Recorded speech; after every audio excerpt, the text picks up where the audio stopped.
Hello po mga Mars and Pars. For today's vlog, magluluto tayo ng napakasarap na all-time favorite menudo. Yan, sa itsura pa lang ay takam na po kayo. Siyempre, una natin gagawin ay manghihiwa tayo ng patatas at carrots. At siyempre, pagkatapos natin mahiwa, ipiprito po natin siya.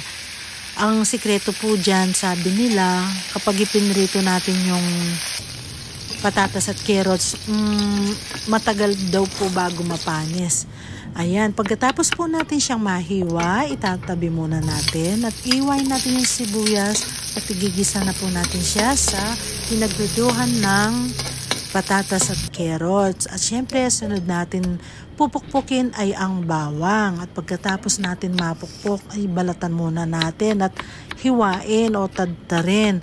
At pagkatapos niyan, isusunod natin siyang igigisa sa sibuyas. Yan, gisa-gisa muna po natin siya para lumabas po yung lasa niya.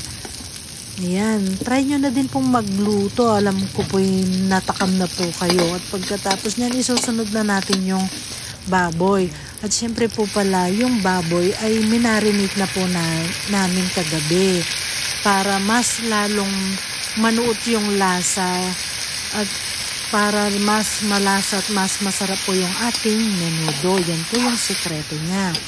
At syempre, gisa-gisa muna po natin siya at pakuluan po natin hanggang sa lumambot po siya. Syempre, i-check nyo din po kung tama na po para sa inyo yung lambot niya. At lalagyan po natin siya ng dahon ng laurel. Kaya try nyo na po. Alam ko po yung natakam na po kayo sa aming niluto. Ayan, syempre check muna natin. Mix.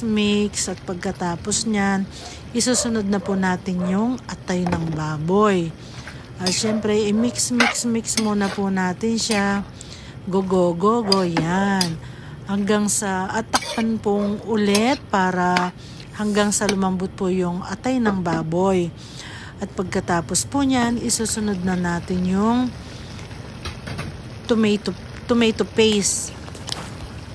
Ayan, lalagay na po natin yung tomato paste. Yan yung pampalapot ng ating iluluto. Lalagyan din po natin yan. Sunod ay ang tomato sauce. Siyempre, i-mix muna po natin siya hanggang sa maghalo-halo po yung sangkap. Ayan, kasunod na yung tomato sauce. Ayan, ganyan po ang pamamaraan namin sa pagluluto ng menudo. Kaya try nyo na po para masubukan nyo na din po. Ayan, pagkatapos pong mapakuluan, ilalagay na po natin yung pinirito nating patatas at carrots. Ayan, isusunod na din po natin yung green peas. Ayan. Pagkatapos po ng green peas, hiwain muna po natin yung mga hotdog. Depende po sa inyo kung anong laki or size or shape. At pagkatapos, isusunod na po natin siyang isasahog.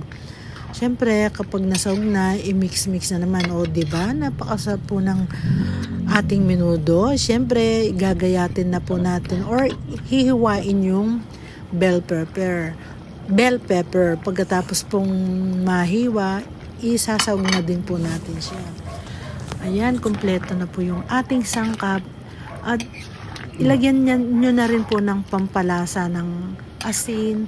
Yan, hindi ko na po na-videohan. Kaya, ayan, ay napakasarap po ng menudo. Tara po, kain na tayo. Yan, sa lasa. Sa itsura pa lang, nako, takam na kayo. Salamat po sa inyong panonood.